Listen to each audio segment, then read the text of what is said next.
CSDS सर्वे ये वही सर्वे है जो कि सरकार बना भी सकता है, सरकार गिरा भी सकता है। ये वही सर्वे है जिसमें भारतीय जनता पार्टी को अगर बहुमत मिल जाता है तो भाजपाई खुशी से फूले नहीं समाते हैं। अब इसी CSDS सर्वे के निर्माता और जाने माने राजनीतिक विश्लेषक संजय कुमार ने बड़ा दावा किया है और ये दावा आज तक लाइव चैनल पर किया गया है, जिसके बाद से तो बवाल मच गया है। संजय कुमार का कहना है कि 2024 लोकसभा चुनाव में भारतीय जनता पार्टी बहुमत से पीछे है। 400 पार तो हवाई बातें हैं। चर्चा तो इस बात की हो रही है कि इस बार बीजेपी को बहुमत मिलेगा भी या फिर कि नहीं। मुझे लगता है 400 पार वाला तो सिर्फ नारा था और उस नारे के बारे में तो चर्चा अब नहीं होनी चाहिए। अब कम से कम मैं नहीं कर रहा हूं कि ऐसा कोई सिनेरियो दिखाई पड़ता है जिसमें 400 पार हो। तो सुना आपने, ये जाने माने राजनीतिक विश्लेषक और CSDS सर्वे के निर्माता संजय कुमार हैं। आज तक चैनल पर लाइव दावा किया है कि 400 पार का नारा सिर्फ नारा है। ऐसी कोई हवा नहीं है, ऐसा कोई सिनेरियो नहीं है जिसमें भारतीय जनता पार्टी 400 पार करती हुई दिखाई दे रही हो। ये दावा कहीं और नहीं किया गया है बल्कि आज तक चैनल पर किया गया है। और अंजना ओम कश्यप, जिन्होंने ये सवाल किया था कि बीजेपी को कितनी सीटें आने वाली हैं, जवाब सुनकर तो उनका भी मुंह खुला का खुला रह गया है। आपको बता दें कि संजय कुमार का कहना है कि अब चर्चा ये चल रही है कि बीजेपी अपने दम पर बहुमत ला पाएगी या फिर कि नहीं ला पाएगी। ये अपने आप में बहुत बड़ा दावा है, क्योंकि ये दावा किसी छुटभैया नेता, कार्यकर्ता या फिर कि छुटभैया राजनीतिक विश्लेषक की तरफ से नहीं किया गया है, बल्कि मैं आपको बता दूं कि ये संजय कुमार की तरफ से किया गया है। ये वही संजय कुमार हैं जिनके बयान लगातार जैसे ही चुनाव शुरू होता है सोशल मीडिया पर वायरल होने लगते हैं। इनके दावों को लेकर ही ओपिनियन पोल बनाए जाते हैं, सर्वे बनाए जाते हैं, महासर्वे बनाए जाते हैं, एग्जिट पोल बनाए जाते हैं, CSDS सर्वे बनाया जाता है। अब उन्हीं संजय कुमार का कहना है कि भारतीय जनता पार्टी इस बार बहुमत लाएगी या फिर कि नहीं लाएगी, इस बात पर चर्चा हो रही है। और संजय कुमार यही नहीं रुके हैं, आगे जो उन्होंने कहा है वो और भी ज्यादा चौंकाने वाला है। आगे उनका कहना है कि 2024 लोकसभा चुनाव भारतीय जनता पार्टी के लिए मुश्किल होने वाला है। ये बीजेपी आला कमान अच्छे से जानता है, इसीलिए 106 सिटिंग सांसदों के टिकट काट दिए गए। के चुनाव में उन्होंने 7 में से 6 उम्मीदवार अपने बदल दिए। कुछ ना कुछ तो वजह रही होगी। ये जनता भी समझ रही है, पार्टियां भी समझ रही है कि आप अपने 7 सिटिंग MPs में से 6 को बदल देते हैं, नए उम्मीदवार को उतारते हैं। 2-3 चीजें हैं।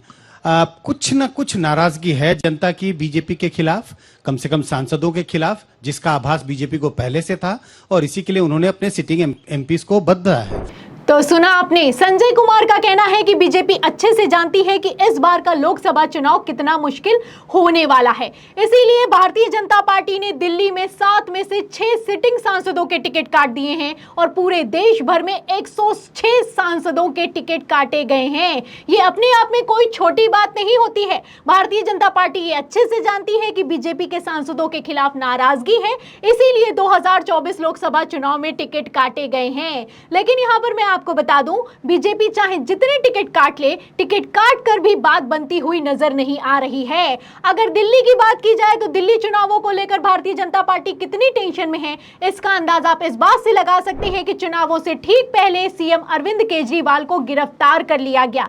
सिर्फ गिरफ्तार नहीं किया गया, सांसदों के टिकट एक एक करके धड़ाधड़ काटे गए। आप देख सकते हैं कि अगर पूर्वी दिल्ली की बात की जाए तो हर्ष मल्होत्रा को टिकट दिया गया, गौतम गंभीर का टिकट काट दिया गया। इसमें आगे देखिए लिखा है कि उत्तर पश्चिमी दिल्ली से योगेंद्र चंदोलिया को टिकट दिया गया, हंसराज हंस का टिकट काट दिया गया। ये वो सांसद हैं जो कि सिटिंग हैं। आगे सुनिए, अगर नई दिल्ली की बात की जाए तो बांसुरी स्वराज को टिकट दिया गया, मीनाक्षी लेखी का टिकट काट दिया गया। ये वही बांसुरी स्वराज है, जब भी रोड शो करती है, रैली करती है तो भीड़ नहीं आती, और इससे आप अंदाजा लगा सकते हैं कि टिकट काट कर भी भारतीय जनता पार्टी का कितना हाल खराब दिखाई दे रहा है। आगे देखिए, अगर चांदनी चौक की बात की जाए तो यहाँ पर प्रवीण खंडेलवाल को टिकट दिया गया है और डॉक्टर हर्षवर्धन का टिकट काट दिया गया है, जो कि सांसद के साथ साथ केंद्रीय मंत्री रह चुके हैं। आगे सुनिए, मनोज तिवारी, सिर्फ यही बचे हैं जिनका टिकट भारतीय जनता पार्टी ने दिल्ली में नहीं काटा। आगे सुनिए, पश्चिमी दिल्ली की अगर बात की जाए तो कमलजीत सहरावत को टिकट दिया गया है, परवेश शर्मा का टिकट काट दिया गया। दक्षिणी दिल्ली में रामवीर सिंह बिधूड़ी को टिकट दिया गया, रमेश बिधूड़ी का टिकट काट दिया गया। तो अगर 7 में से 6 सिटिंग सांसद का टिकट काट दिया जाए तो आप समझ सकते हैं कि भारतीय जनता पार्टी दिल्ली से लेकर पूरे देश के लोकसभा चुनाव में कितनी टेंशन में होगी। और जहां तक रही मनोज तिवारी की बात, मनोज तिवारी का टिकट नहीं कटा है। मनोज तिवारी को दिल्ली में टिकट दिया गया है और इनको टिकट मिला है उत्तर पूर्वी दिल्ली से। मनोज तिवारी जिन्हें टिकट दिया गया है उनकी भी हालत खराब है, इतनी खराब है कि ईवीएम को सेट करते हुए नजर आ रहे हैं। दावा तो यह किया जा रहा है कि मनोज तिवारी पोलिंग बूथ में अंदर घुस गए और 2 घंटे तक ईवीएम का बटन दबाते रहे, अपने सामने के कमल के निशान का बटन दबाते रहे और तब तक दबाते रहे जब तक बाहर हंगामा नहीं हो गया। ये देखो, ये देखो, ये फर्जी वोट डाल के आ गई है। वो आ रहा मनोज तिवारी, वो आ रहा, ये आ रहे हमारे मनोज तिवारी जी, ये आए मनोज तिवारी जी। शर्म नाम की चीज नहीं है इनको। फर्जी वोट डाल के आ रही है, फर्जी वोट डाल के आ रही है। तो आप देख सकते हैं मनोज तिवारी के चेहरे पर कितनी टेंशन दिखाई दे रही है। इस वीडियो को लेकर दावा किया जा रहा है कि मनोज तिवारी ने ईवीएम का बटन दबाया है, वो भी 2 घंटे तक लगातार दबाया है। इसके बाद जब बाहर हंगामा हुआ है, पुलिस पहुंची है तो मनोज तिवारी बाहर आए हैं। आप देख सकते हैं जब मनोज तिवारी बाहर आते हैं तो एक महिला चिल्लाती है, ये बेशर्म आदमी है, इसने ईवीएम सेट कर ली है। ये लोग पर्ची के दम पर 400 पार करने का दावा करते हैं, लेकिन इन सब के बावजूद मनोज तिवारी किसी तरह का ना कोई वहां पर जवाब देते हैं और आगे बढ़ते हुए वहां से निकल जाते हैं। ये हाल हो चुका है दिल्ली के चुनावों का।